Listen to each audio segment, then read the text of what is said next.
I'd like to thank Dr. Yeah, Yahya. it has started. Yes.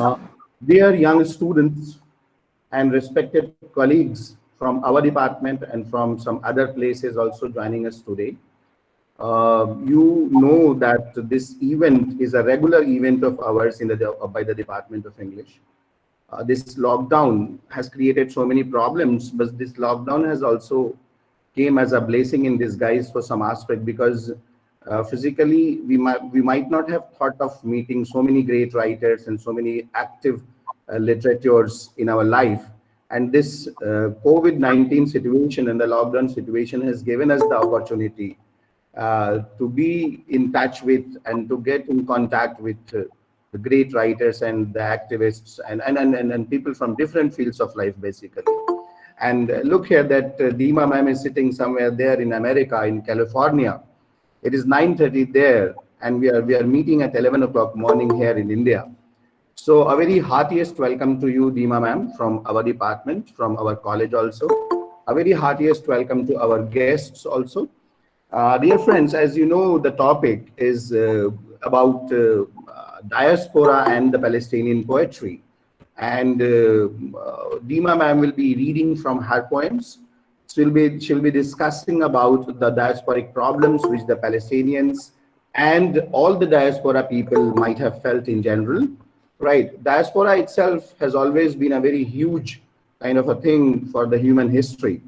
Right. So I was just looking yesterday and I saw that somebody, some research scholar writing that even Adam and Eve can also be seen as people who face diaspora. Right. So it is as long and it is as old as human existence upon this earth. I would like to begin with a few sentences from, or rather few lines from a very famous Palestinian poet himself, Tawhid Zayad. And the line says, "Here we stay, as a wall upon your chest, and in your throat as a splinter, as a cactus, and in your eyes as a storm of fire." So all of us, my dear friends, are aware about the Palestinian issue. All of us are aware about that Palestine has always been the land of prophets, the land of great people, the land of religion, right? And Palestine and the region adjoining Palestine has always been a witness to a great exodus and great migrations also. So we have Mahmoud Darwish writing like this: "We are the leaves of trees, the words of a shattered time. We are the moonlight sonata. We are the other river bank that lies between the voice and the stone. We are what we produced in the lands that was ours. We are what is left of us in exile. We are what is left of us in exile. We are the plants of an unbroken race." So here is our guest, Kuwait-born, of Palestinian origin, residing in America. Deema Shehabi is a poet, a prose writer, an editor, and certainly a very great, what you can say, a messenger from Palestine to America. So she is the author of 13 Departures from the Moon. This is the first title of her collection of poems. She is also the co-editor with Biu Bisolei of Al-Mutanabi Street Starts Here. It's a very famous book, my dear friends. If you are aware about Iraq-Iran war, if you're aware about Iraq-America war, right? This collection of poetry, Al-Mutanabi Streets Starts Here, is a beautiful collection. It can be a beautiful reading for you. She received the Northern California Book Award for this book. Then she is also the co-author of Diaspora Renga. Renga, my dear friends, is a very famous form of Japanese poetry. And she has been, Deema Shehabi has been seen as a great expert of this style of poetry, actually. She is also the co-author of Diaspora Renga, with Marlin Hacker.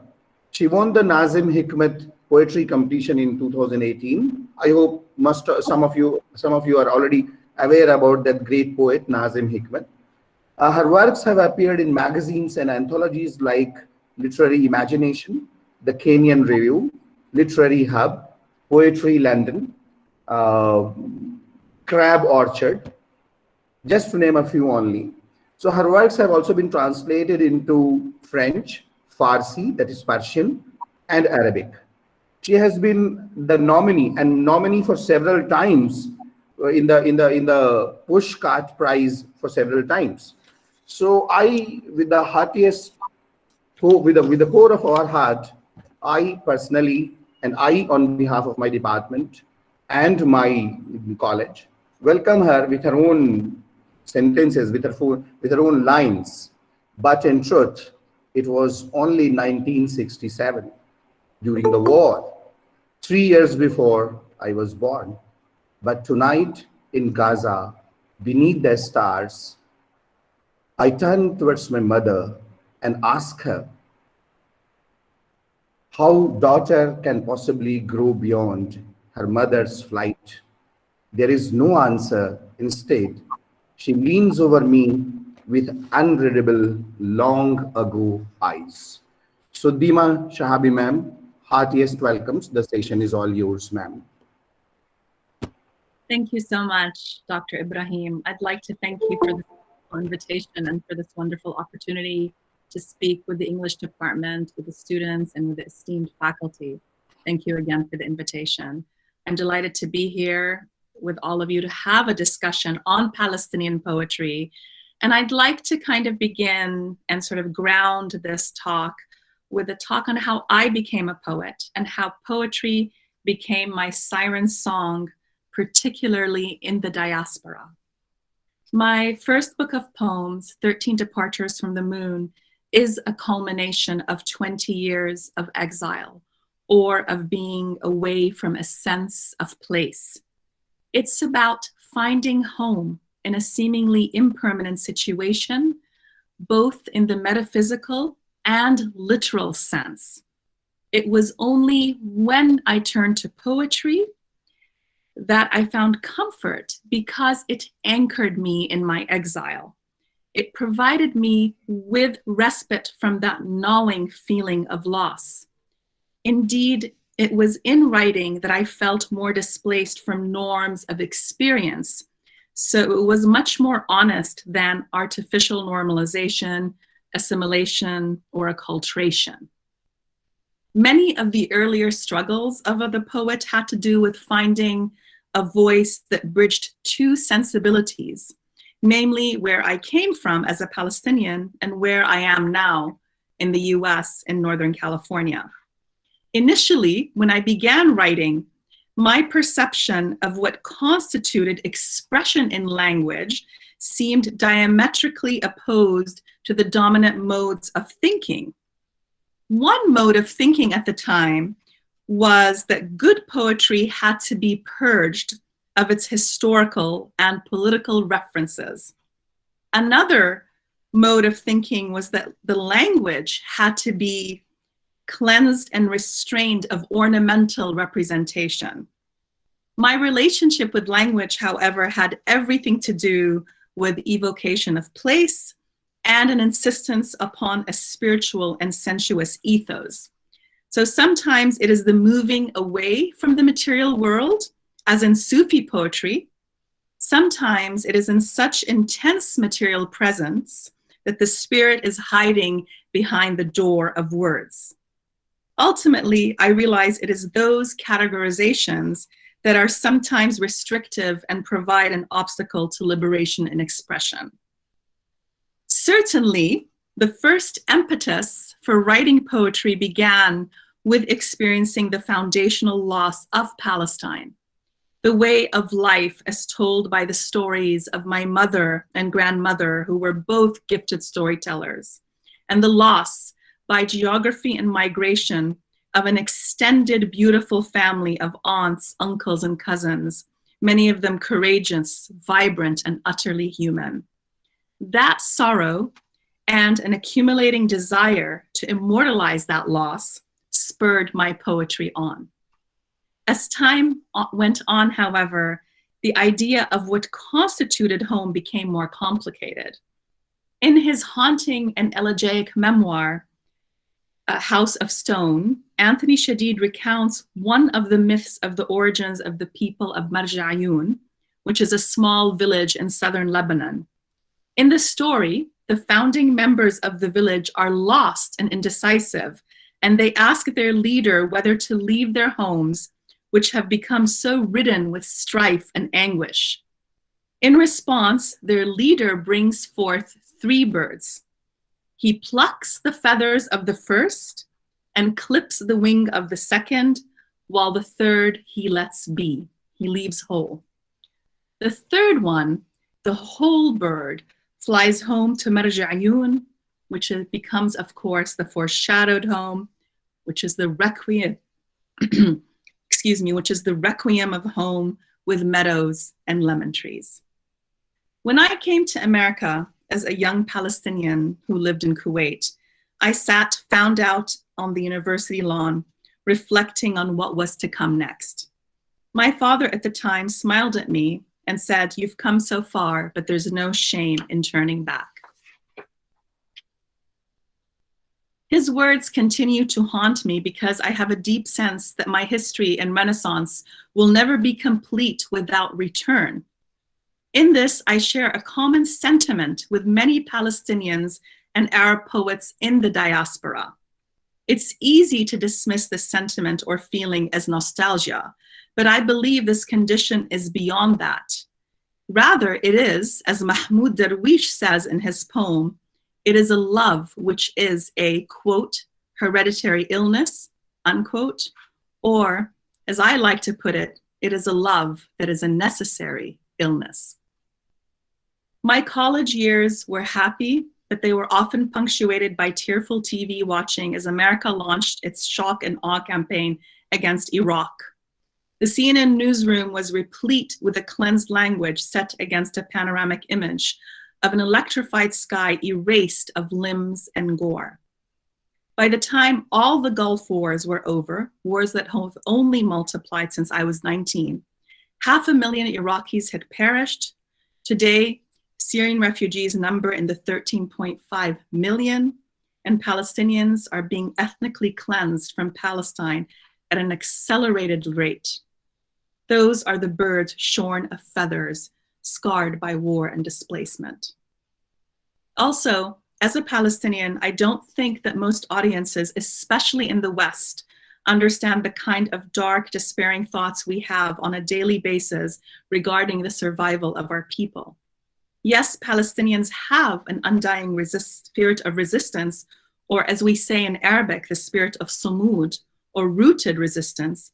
But it's also important, in my mind, not to romanticize the idea of sumud. We are also a people who are facing the threat of extinction. But the tragedy of the Palestinian experience also provides a vastness and universalism of thought that rises and slays the narrowness of racism, nationalism, and patriotism. It does this by constantly affirming human values. The Palestinian poet Mahmoud Darwish writes in The State of Siege, "I don't love you, I don't hate you," the detainee told the interrogator. "My heart is filled with what doesn't concern you. My heart overflows with sage scent. My heart is innocent, illuminated, full, and there is no time in the heart for cross-examination. Yes, I don't love you. Who are you that I should love you? Are you some of my eye and a meeting over tea, and a neigh's hoarseness and a song that I should love you? But I hate detainment, and I don't hate you." That is what the detainee told the interrogator. "My passion does not concern you. My passion is my private night." My writing is not your traditional immigrant story of hardships or fleeing from oppression or of sacrifice for a new generation.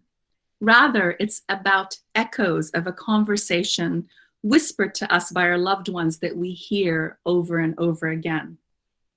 What would have happened had I turned back? The Irish-American poet Evan Boland writes that every step towards an origin is also an advance towards a silence. What she meant was the silence of a quotidian life where women were divorced from language and poetry and subsequently erased from communal and national history. But what if return was also a step towards a flowering, loud, and unadulterated? This question pierces me whenever I return to the Arab world. As I sat beneath the banyan tree, unhinged by the sight of their strangle roots in the middle of Beirut, I knew I was erased from a history that was mine in a specific time and place, and that was the real fracture. We also, as Palestinians, experience erasure in the new country, and we struggle from our place at the margins, trying to knock down the corridors of power while perpetually seeking to enter the mainstream. This existence in opposition, the endless negations, no, this is not who we are, reminds me of one of the birds in Anthony Shadid's story, the one with clipped wings. Once in a heady conversation with a woman during the Arab Spring, I told her how elated I was that protesters in Egypt's Tahrir Square were caressing dragonflies with their fingertips. An ecological otherworldly instance intersects with human-driven change, a seemingly serendipitous moment, and it must be our time, I said to her.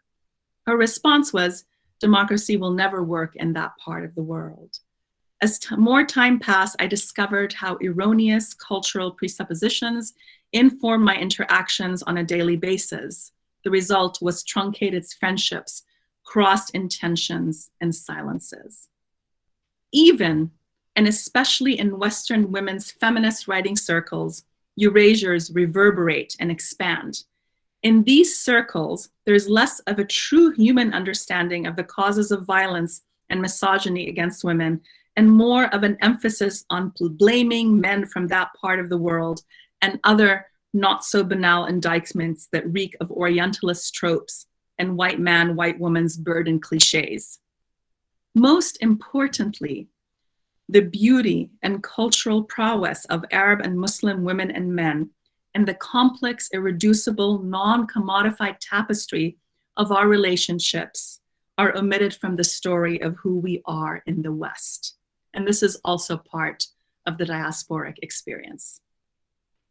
For many Palestinians, the permission to narrate one's own stories in their own words has been at the root of the struggle and survival, as important as delineating a physical space for existence. Palestine's destruction figures prominently in the tense fugue of our imaginations. But also, many Palestinians have found beautiful ways to exist and write at the intersection of tragedy and love. From poets like Maya Abul Hayat to Hala Alyan to Fadi Juda, our writing reverberates along a continuum of creativity and resistance, both in the diaspora and inside Palestine. So I'd like to start, those will be the end of my sort of remarks, and we can open up in a minute for some questions, actually after the reading, to some questions. And I'd like to start with a poem from 13 Departures from the Moon. It's called Requiem for Arrival, which explores both the disrupted stories within generations of a family, both living and dead.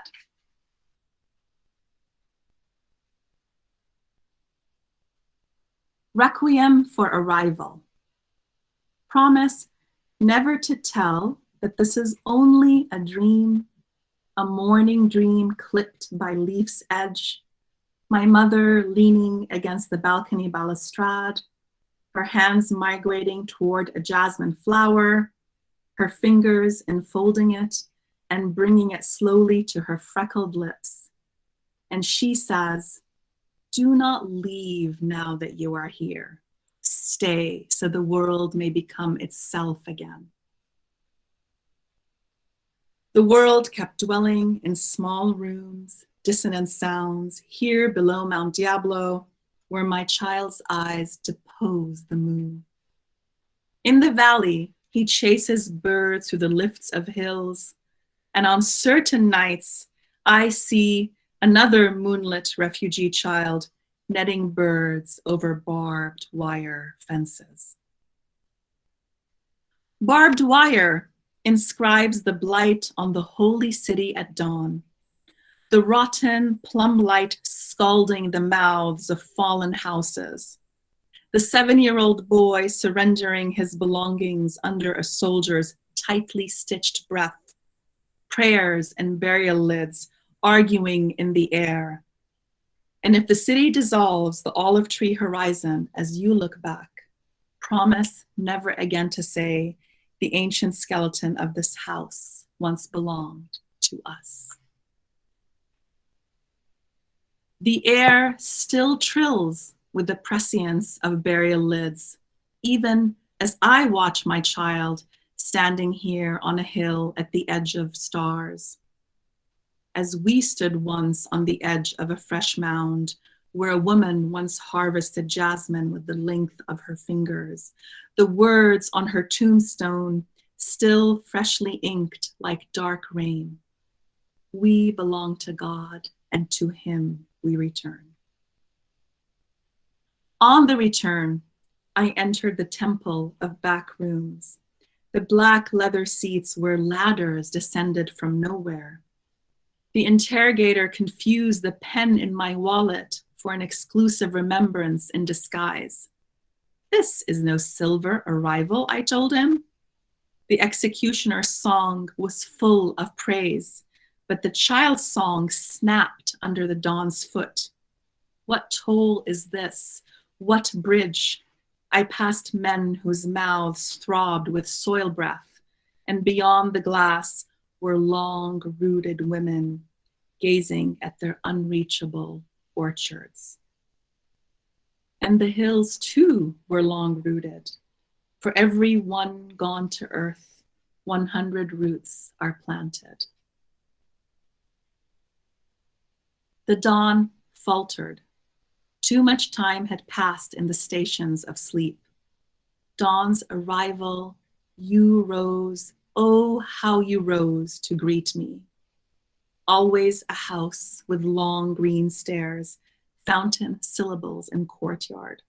Always a woman more beautiful than Lawrence over Arabian sands, her face with its unmoored longing for the sea.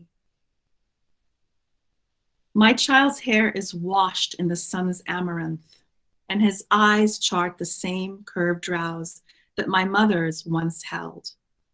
So that the world may become itself again, will you stay a while with me and plant our grief in his hair?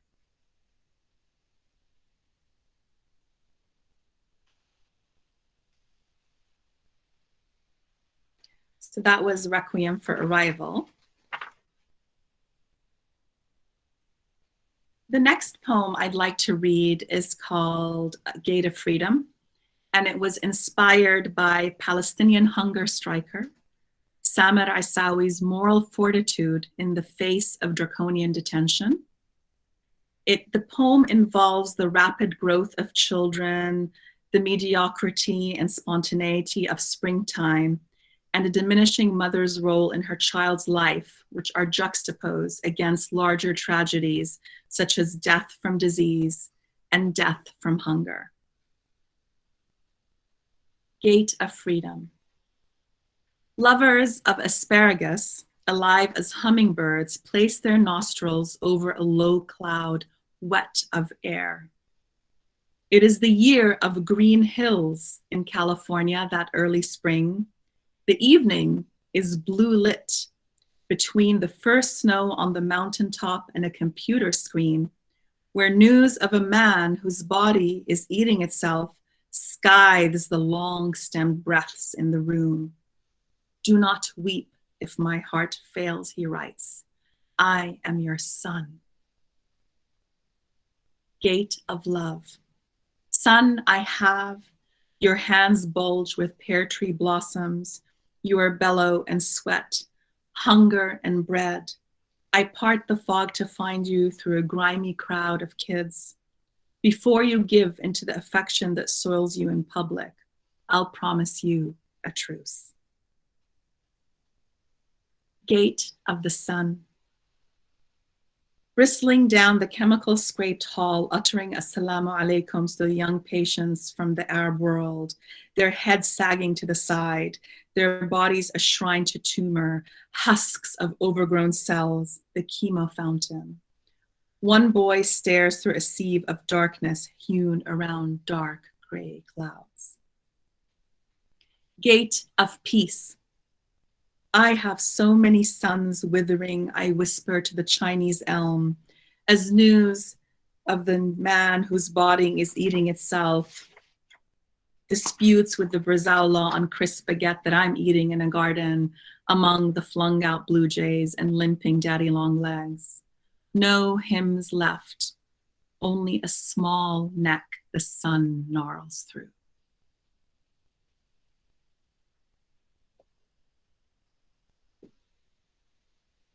One of the features of, or one of the conversations, there have been many conversations that I've had with my husband about the meaning of roots and where to place roots in the diaspora.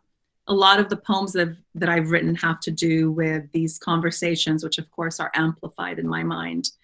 But here's one which I would like to share with you. It's called Curves in the Dark, and it is, again, a conversation with my husband about the meaning of roots and what it means to be part of a country and what it means to belong somewhere. It's called Curves in the Dark. There will be no creeks left in the hills below Diablo Mountain, no blowsy almond orchards or rust purple grass before green.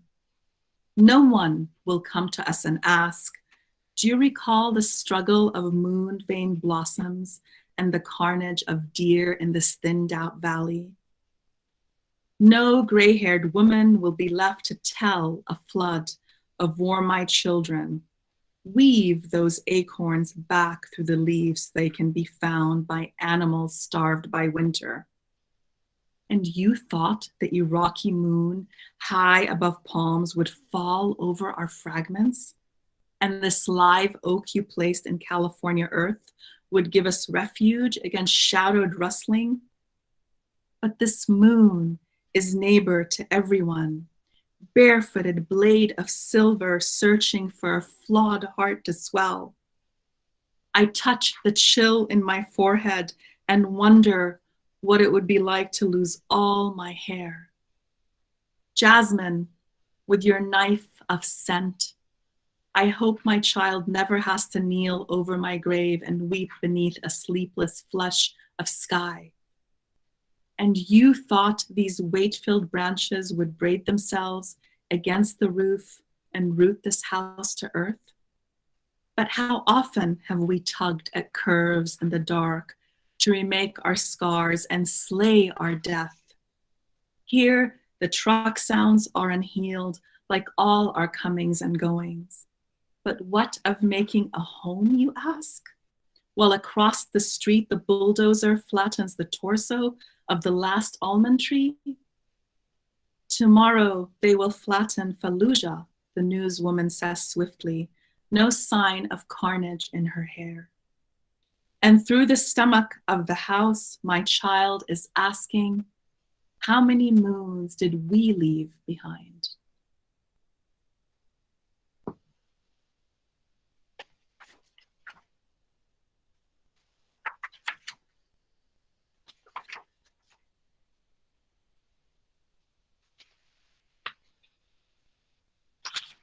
This next poem is a ghazal, which many of you know is a very, very old form, and it derives from the Arabic qasida, and it moved to Persia, and many South Asian colleagues use it in a beautiful way. And I have come to love the ghazal form as well. I love its leaps. I love the fact that it's grounded by repetition as well. This one is called Ghazal, a lover's quarrel with the world. History gallops over your page's margins. What's a story, but it's plural all over the world? Arabic lulls ageless in your ears, but to you what matters most is temporal, in this world.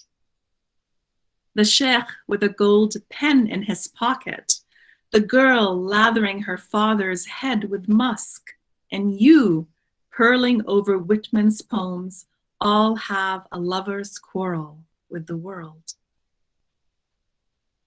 A riddle of childhood loss soaks the rearview mirror in an Arizona desert, and you drive past the unsaid but ignite nothing immoral in this world.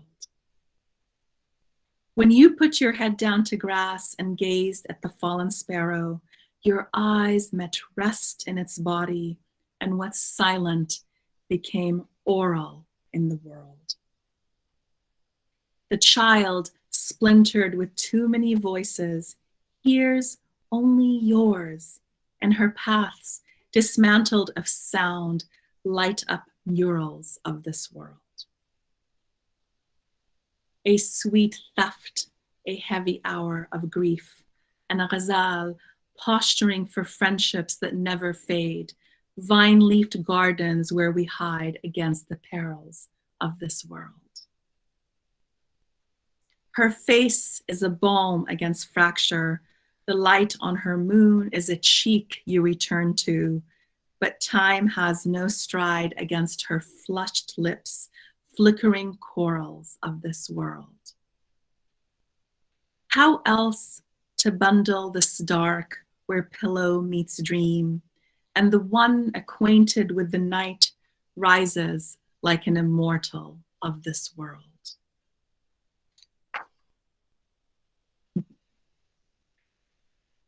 I will read one more ghazal that is a response to one of Mahmoud Darwish's poems. Mahmoud Darwish wrote several poems. Of course, he's known as the national poet of Palestine. But in one of his collections, The Stranger's Bed, it was all about, they were all love poems. And so thus, when I talk about how Palestinians have written poetry throughout the ages, the way they've woven the quotidian love and tragedy is all there. So this one is called Ghazal, Your Night is of Lilac, Mahmoud Darwish. Who crosses the road at night in shawls of lilac? Again, we'll lash out at the future with all our lilac. The girl wails over her father's body on a beach that hives with warships as though she's dressed in fireballs of lilac. Layla, bitten by ferocious longing, absorbs the oiled blood of Qais's jasmine, measures the deep carved sprawl of his lilac. O lover of tabla, your beat swelling with multitudes, come rest your blue-veined hands on the scripted calls of lilac. I will return one day, she says, to light the lamp of my snuffed out country, to translate the original protocol of lilac. The Sufis say that everyone is to blame in a time of war while they row their night boat towards waterfalls of lilac. Shahid, how often did you land on ashen tarmacs, landing, then flying, your feet hauled by lilac? Nothing is left for this parched earth where you are buried, says the groom to the bride, except a rainfall of lilac. If you don't let my son return to his mother, says the father to the interrogator, your body will be mauled by lilac. How we betrayed those summer clouds that crumpled our bedsheets, our hasty unfolding, our constant footfalls towards lilac. What have we lost, Father, that can't be regained? What of our devotional yearning beneath the overgrown walls of lilac? I don't want to break the dusk from where I stand, I say. The grass is too musky today, and the air enthralls with lilac.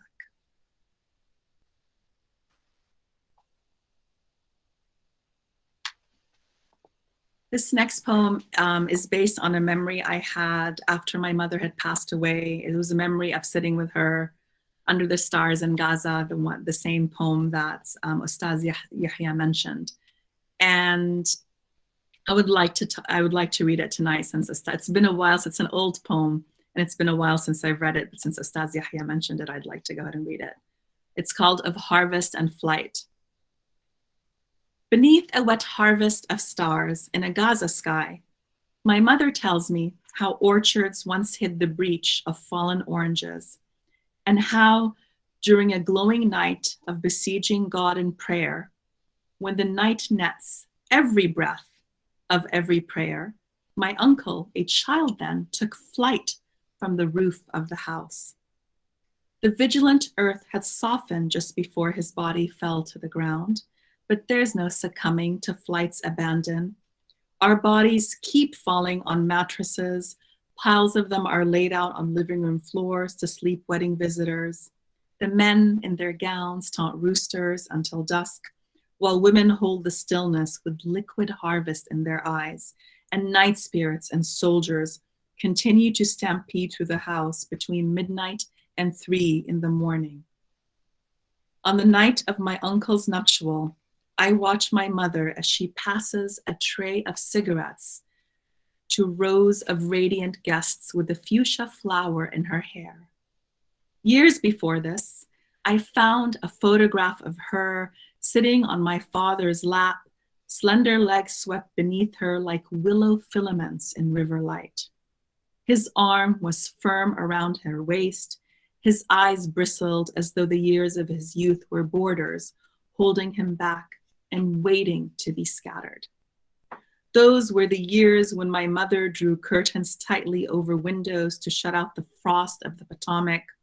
She sifted through pieces of news with her chest hunched over a radio, as though each piece, when found, became a space for holding our endless debris. But in truth, it was only 1967, during the war, 3 years before I was born. Tonight, I'm old enough to listen to a story told by my mother in Gaza beneath the stars. I turn towards her after she's finished to ask how a daughter can possibly grow beyond her mother's flight. There's no answer. Instead, she leans over me and points to the old wall, the unbolting of our roots there beside this bitter lemon tree. And here was the crumbling of the house of jasmine arching over doorways, the house of roosters and child flight legends, this house of girls with eyes of simmering seeds. And I'd like to end the poetry reading here and open up the platform for questioning.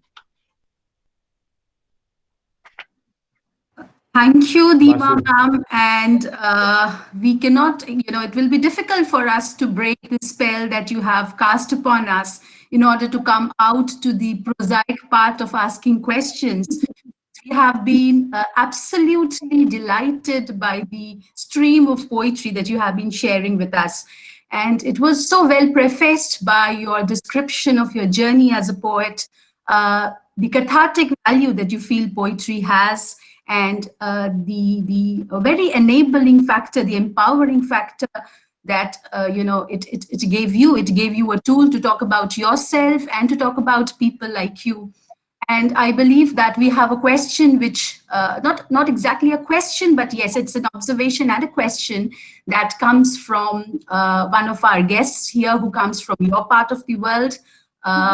So it's Aroma in the chat box, and I don't know whether that is the real name, but yes, she says that I assume it's a she, and she said, don't you think that diaspora, the space and the real place, has been an enabling tool overloaded with opportunities to write down our stories, to contest previous translations of our own stories of which we don't approve? And she feels that those who belong to the minorities, the underprivileged backgrounds, would not have done these, would not have been able to speak about their personal struggles had they been residing at home. So do you think that the diaspora space is also a space of privilege that allows one to kind of, I believe she's talking about re-narrativizing the self. Does it allow you to re-narrativize the self? Yes, I leave that question to you. That's an excellent question. Thank you for that. And thank you for your words previously. I do think that being in diaspora, or that the conditions that exile create, those conditions do lend themselves naturally to creativity. Because it is that process of also leaving one's homeland, which, as Ustaz Yahya said, has been going on in millennia. This is the exile as part of the human experience. So we tend to appreciate much more. Yes, it is a privilege, of course. And it also is a place where we can intersect with several writers in the world and learn more about their literature. The famous Palestinian academic and scholar and wonderful human being all around, Edward Said, said that mostly literature in the West is the literature of immigrants. So is there really such a thing as diasporic literature, or is all literature diasporic? And that is a question that I would ask the students too. Is that something to think about? I think that all literature is fundamentally diasporic. But that was a lovely question. Thank you for that.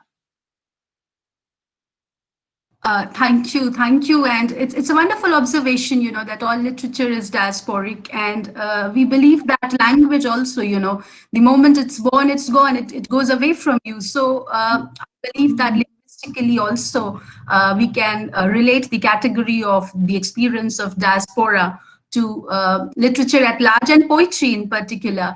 And we await our wonderful audience. I know all of you, it will be difficult, like me, for all of you to break the spell and come to the questions that you had been so eager to ask our guest. But yes, we look forward to more of you typing your questions and sharing your observations in the chat box. In the meantime, I would like, you have already wonderfully and very pertinently read the poems that spoke of home and that spoke of roots, that wonderful conversation where you have been trying to understand. And you have also mentioned the sensitivity of the idea of conversations to your poetic form, to your poetic dialogue. So what do you think? I would like to ask you more about this. So what do you think that a dialogue, how fundamental, how important is dialogue? Because you also mentioned the various cultural preconceptions that we have, the erroneous cultural preconceptions that can lead us to misunderstand people. So how fundamental do you feel is dialogue to the dilemma of the world today? And how do you think that poetry, can contribute to this process of building a dialogue? Excellent, wonderful questions again.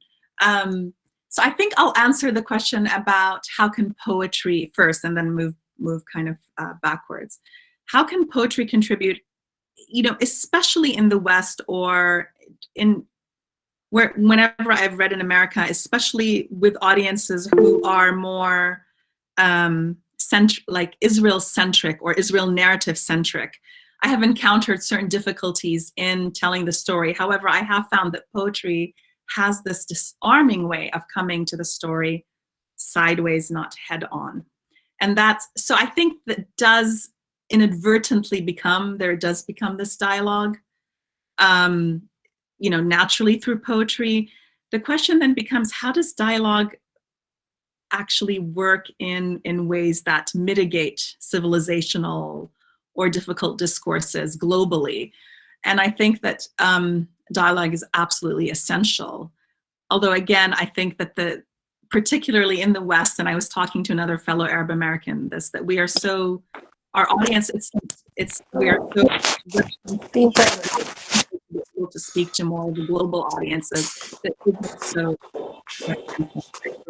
we are able to engage in dialogue, especially dialogue that has different reference points of global history, which I think is sometimes lacking in the US. Because of, the US is a little bit has this a little bit of an isolationist kind of measure. So when we speak with global audiences, there's a greater, wider, and more horizontal knowledge of issues in the world. if that makes sense. That is wonderful, that point. It's very intriguing, the one you said about the various reference points. That is very intriguing. And also the fact that you mentioned that because poetry has a tangential way of approaching things, it does not touch things head on. Therefore, there is a possibility of weaving more of your truth into poetry than you can weave into prose. So that is wonderful. And I believe that that strain has appeared in much of your work that you have read for us. I believe that there will be more questions, and I am eager to invite the audience to ask personal questions. They can unmute and they can ask questions to the wonderful poet here who has made not just our day, but I think we'll be able to keep thinking about her poetry for months, together. The cadence, the lilt of her voice will stay with us. And I would invite our audience, if there are people who are interested in directly putting a question to our guest, you can unmute and you can ask your question. Do we have questions, students? So I also feel that, you have also mentioned about the fact that, interacting with women in the West, you have been aware of the gaps that exist in the discourse of womanhood. So though we believe that, and it's not just a belief, but yes, feminism comes from the West, and the idea that the image that the binary between the West and the East, and the binary which predominantly involves the privilege and the position and the status of women. So your experience as a representative of the East and the West, if we can call you that. So how has, your being in the world affected the perception of others around you? Because you also happen to mention that belonging is not just about what we feel, but what others feel about you. So belonging comes also from the other's perspective about you. So how has your experience of womanhood, undergone a change or an alteration through your location? If you could talk about that. That's another interesting and difficult question. No, but very wonderful question. Thank you. Being a woman in the West, or having dialogue with Western feminists, has had, I would say, more challenges than not. And the reason is, I think that what I've found, not all, but most of the women that I have interacted with, come from the point of view of what I hesitate to call, but what I'm finding more and more often is something called imperial feminist. So that they come with the strength of the empire behind them and a wish to liberate women from our part of the world. So that's always that particular problem. So that carries it's a dialogue filled with cultural presuppositions and problematics. So, for example, where they will elevate or take the cause of somebody like Malala, but ignore Tamimi in Palestine, because certain so for Malala's narrative fits within sort of I would say an Islamophobic narrative that the West has, and then Tamimi doesn't, she's under Israeli occupation. So those kinds of things have really limited my interaction with Western feminism, because again, it has that power dialectic. It comes with an imperial tinge to it, and so that's where I feel the problematic is. That's a lovely term, and that's a very potent term that you used, the imperial feminism, because yes, they have their own preconceptions of how women from a particular geographical or a cultural location should behave, and they come with that, and it's disturbing to them when their expectations of the stereotypes are not met. So I perfectly understand, this, and it is wonderful. Also, I would like to add onto this a question. You began by saying that poetry is your siren song. You found your siren song in poetry. So how relevant is the idea of resistance or transgression to your expression of the poetic self? That's a lovely question. I think it's extremely fundamental. So the poetry becomes the resistance because it offers a counter narrative to every stereotype out there. But as I'm growing older, Dr. Roy, and as I see, I'm tiring of this, because the next step is more towards a liberation of expression, where it's not just responding to the audience's endless negations, but rather a true form, which I think, again, the global South especially would, I think, offer more of that than just the Western audience, if that makes sense. Yes, yes, that is wonderful. And you also mentioned, that you are leaning towards spirituality, and we could feel that spirituality, the husk falling off and the grain revealed. That was very, very evident, palpably evident in your poetry. We have a question from Smriti Dehia, who says that everyone starts somewhere within everyone's experience. What will you advise your younger self that will help this generation of budding poets to grow in their path? So yes, that is a good question, Smriti. So I think there are many of our students here are budding poets. They are interested in poetry, and we are very grateful that you could come and inspire them. What advice will you offer to our younger poets? That's a wonderful question. Thank you for that. I think the first thing is to read widely.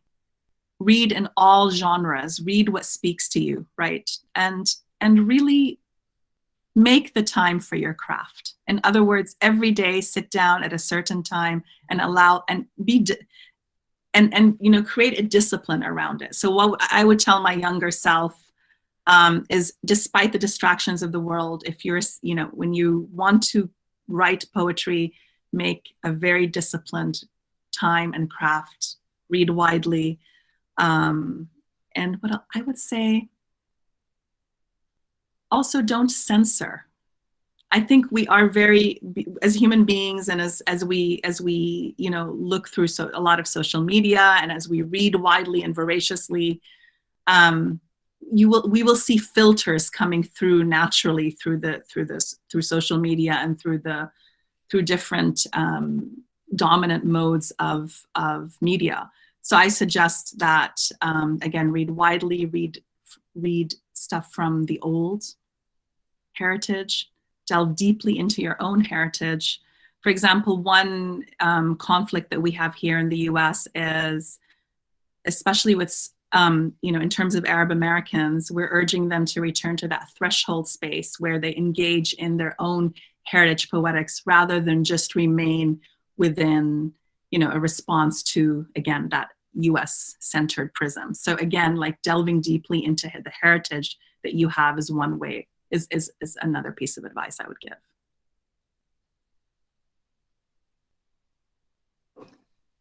Yes, and I believe that there would be more people in the audience who would like to put in a question.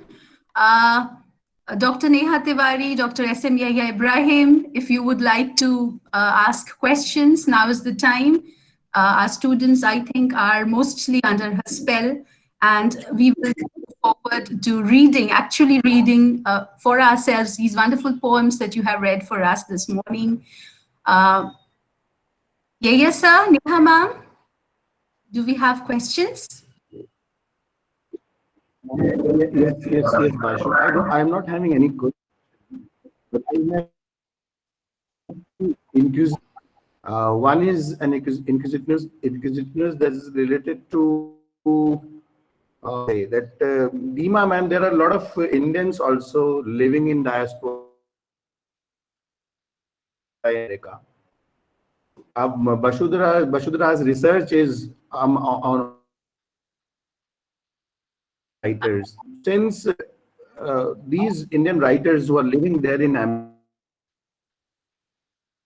America and writing in diaspora, writers including you and a lot of Palestinians, a lot of Iraqis also living in America and writing.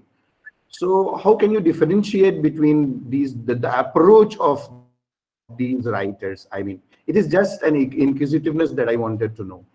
Another thing is with regard to the style, because since we have, as Bashudhara was telling us, that since we have one or two student poets here, right? So being exposed to and having the advantage of Arabic literature, having the advantage of Persian literature, since you also mentioned the Ghazal tradition and the Qasida tradition. So how, as are creating your poems with the advantage of these forms from Arabic and Persian poetry? Dr. Roy, I think I couldn't hear him very well. Every fifth word was, I'm sorry. Yes, there were some network issues. If you could just repeat the last part of what you said, I believe. I heard something about different styles of Arab American poets. It was related to, yeah, I was just asking, two things were there, two other different aspects. One was that we have Indian writers residing in America. They are also writing. And we have Arab writers residing in America. They are also writing. So how you look at the different approach in the writing of these writers from these two separate places. Another was with regard to the student poets we have here, that since you are at the advantage of being having the exposure of, I can say, the Arabic poetry and the Arabic poetic tradition like Qasida and Ghazal, you are at the advantage of Persian poetic tradition. So writing in English, and we know, as I said in my introduction, that you are a great experimenter in Japanese style of poetry also. So having that advantage of Arabic poetic tradition and Persian poetic tradition and writing in English. So what is your experience about that? Oh, very, very wonderful question. So the experience of, okay, so I think that all what we call, I guess, minority writers in the US, and some people don't like that expression, but hyphenated writing or hybrid writing, has been very much experimental and has delved, again, deep into its poetic traditions. So, for example, Dunya Mikail, a famous Iraqi writer, she delves deep into the history of Iraq and repurposes the history of Iraq and brings it forth in a more American vernacular. But her writing also carries within it a certain, I wouldn't say foreign sentiment, but it's a un-American sentiment, or it becomes, as Edward Said says, like the literature of emigres. It becomes, in time, a literature of America. And so it is interesting the way that minority writers enter the mainstream, but again, delving deeply into their traditions, into their histories, through their languages. And sometimes I find myself thinking in Arabic and writing it in English. So that's an interesting translation. There's already a translation from the Arabic sentiment and writing, and again, rendering it in English, which is very, very strange to me. But it happens a lot. It happens often.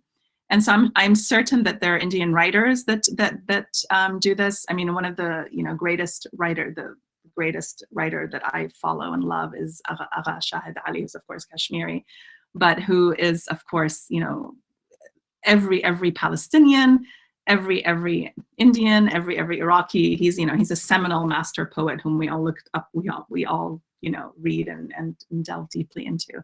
So again, finding those people who are able to recreate tradition and bring in and stand on that threshold where they're able to take from the East and the West and put it forth. It's a very, very challenging yet most rewarding aspect of writing in English. Thank you, ma'am. Thank you so much. Thank you. And we also have our faculty member, Dr. Neha Tiwari, and I believe she has a question for you, and I will leave her to ask that to you. Yeah, thank you, Basudhara. And when you were, having my name taken for the question session, actually I was driving, and that's why, my breathing is not correct. You may find that. Yeah. So, Dr. Deema, I have very different observation. You may find it very indifferent, in sense that we say that being human is being belonging to somewhere. Okay, But I have this vision because I have read Bhagavad-Gita, which is a Hindu scripture. You must have heard about it. And it talks about detachment from everything. You know, we have a feeling that this land belongs to us. We have a feeling that this family belongs to us. We have a feeling that this culture belongs to us. So if we take, entire world as home, and we take that all humans are brothers and sisters, then maybe this pain will be a little lessened. So I'm not talking about atrocities which one has faced from the other human being. Of course, that's painful. But because this all diaspora writing is coming from relocation, and you have already, we have, seen in this discussion also that matter has come that all writing and all poetry is a diaspora poetry. So from one place to another, we must have migrated from one. So this feeling, that we all are migrants going, we have come from somewhere and we have to go to somewhere else. That might lessen your pain or others' pain who have faced that. And that then intra-migration is also very much there. So different kind of migration we are facing. And that all is coming from the very feeling that we belong to somewhere. We cannot detach from all, Maya, we call it. Thank you for the observation. I think that's very, very wise and very deep. And I do have, it's interesting that recently I've come to the realization, Dr. Tawari, that, okay, so this is a very complex feeling, that the liberation of the human has to do with the earth and what we have on earth. So the deepest exile is, of course, if we are exiled from earth itself. And I believe that all oppression, so the liberation will ultimately be tied to Earth's liberation. Even, the resurrection of the homeland or Palestine is going to be directly linked to that on some level. Because it's a complex feeling, but it's just about, again, being able to liberate oneself from almost like a capitalism, or the desire to accumulate, or the desire to keep the destruction of the earth. So again, liberation, I think, is going to be more tied to that than anything else in the future, than any homeland. Thank you.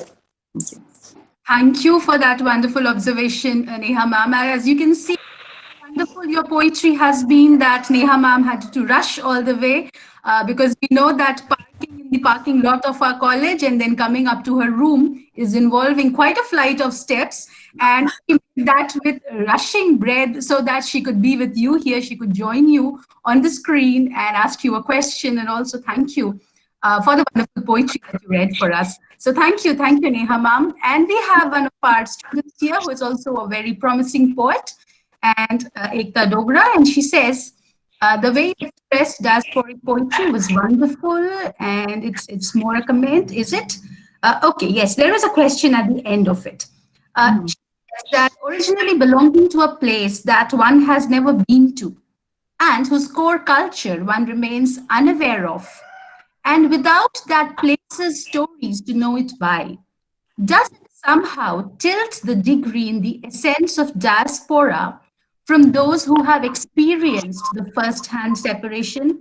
So I believe that what she's talking about is, of course, the difference that we say that we feel of, the first generation immigrants, and how does the experience of being diaspora, the experience of otherness seep into the later generations, the second generation and the third generation.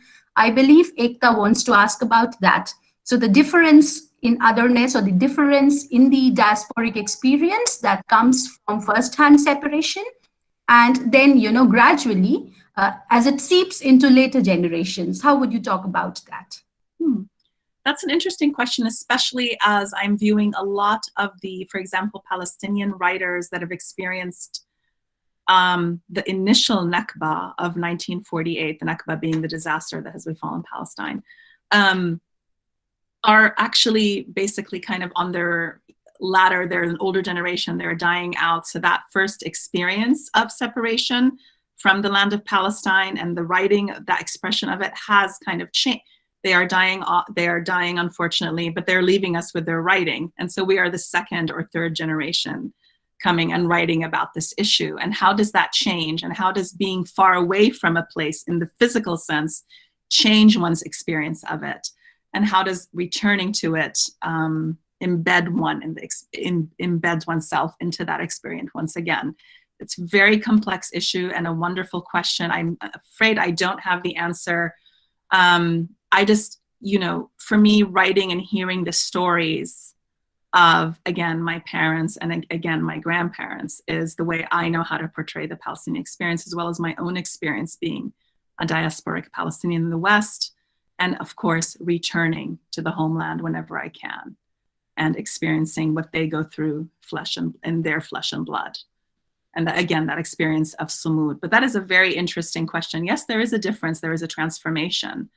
And perhaps ultimately there will be a transcendence of that. So that's what I hope for. Very good question. Something for me to think about some more. Thank you, Ekta, for that lovely question, and thank you for throwing such light upon it. I would also like to ask you, since Yahya Ibrahim sir also happened to mention the diasporic part and the writing into America, which you mentioned. So as you said, all minority writers gradually they become part of the mainstream. They are writing America. So this project, of the multicultural rewriting of America, how would you identify yourself there? Would you talk about yourself as only a diaspora writer, or as an American poet writing in the American tradition? So how would you talk about that literary identity? That's another really good question, and it's one that I grapple with, and my colleagues grapple with all the time. As a matter of fact, it's always in our, lectures at AWP. So we are contending with these issues all the time. I guess the questions are, what does it mean to write a story in an empire which still bestows violence upon your own people? And how do we as writers contend with that issue? That is a very big problem for us, and that's something we contend with all the time. The second part of being a hybrid writer is that, we go through certain self-censorship in order sometimes for people to understand us or to read us. There is this self-censorship that we try to turn off, but inadvertently we confront. So there is this feeling where that self-censorship must be turned off, another thing to grapple with. Again, Arab American writing is hybrid. We try to reject the category of being an Arab American writer, but again, we're always at the periphery, trying to knock on the mainstream, saying this is who we are. So again, we do face, even the word minority writer, right? It means that you're not in the mainstream, but that you're constantly knocking down the portals of power. Things have really changed, I would say. In the last 5 years, I feel that more of our younger generation, especially, are being accepted into the mainstream and writing more without self-censorship and fighting their way through the system in a more what I call the confrontational way, which also has a value as well to to have that liberation. So it's really interesting. Things are constantly changing, they're constantly transforming, and again, we're entering the mainstream slowly. That's a wonderful image you used, the idea of knocking. And I believe that it's not just minority writers who are knocking at the mainstream. It is poetry that is knocking at the world's doors to make it open, to make it more empathetic, to make it more acceptable to heterogeneity. And we hope that the journey goes on. Thank you also for mentioning Aga Shahid Ali, who also happens to be a very close favorite of mine. And I want to tell you that your ghazal resonated, his own ghazal on Arabic. So the ghazal that you read just reminded me of him. And it is good to know that, that's a tribute that you paid to him in it. So thank you. I believe we have come to the end of a very enriching session. And I would like to ask Yahya sir if he has something more to add to it. Yeah, yes, sir. You have something to it? No, Doctor, please go ahead with the word of thanks, please. So thank you for having given us a wonderful morning to start our day with, as also to start our year with. 2021 starts on a more hopeful note because we have heard you read your own wonderful poems of hope, and we wish you more poetry in the days to come. We also hope to have more interactive sessions with you and to trace you wherever you go in for poetry reading sessions next. Thank you to the wonderful audience that we have with us, our own students, as also audiences, people who have joined us from all over. Thank you for being here. Thank you to all our faculty members, and our most ardent gratitude goes to you for consenting to be with us and for making our day and our lives brighter. Thank you so much for today's wonderful session. The link will be up on YouTube shortly, and we'll share it with you. Thank you so much. Thank you so much. It was an absolute delight to be with you and your students, and wonderful questions, and wonderful to see all your faces. Thank you again. Much gratitude to you, and hope to remain in touch, Dr. Yahya, Dr. Roy, and Dr. Tawari. Thank you so much. Thank you, ma'am. Thank you so much. Thank you.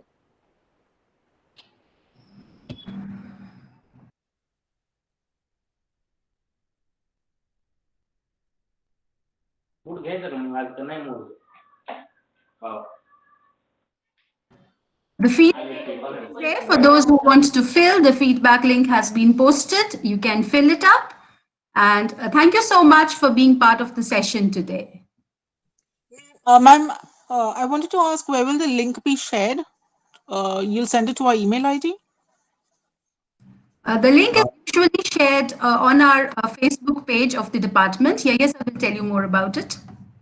In case we're not on the Facebook page, where else? You are asking about the link, so we can see it again? Yeah, it will be posted on our Facebook page. It will also be posted on our personal Facebook IDs, and you can refer to KCC E-quip. I'm writing it in the message box. All right. KCC E-quip is our YouTube channel for the college. So you can directly search in that KCC E-quip also after 4 or 5 days, hopefully. Okay, sir. Thank you.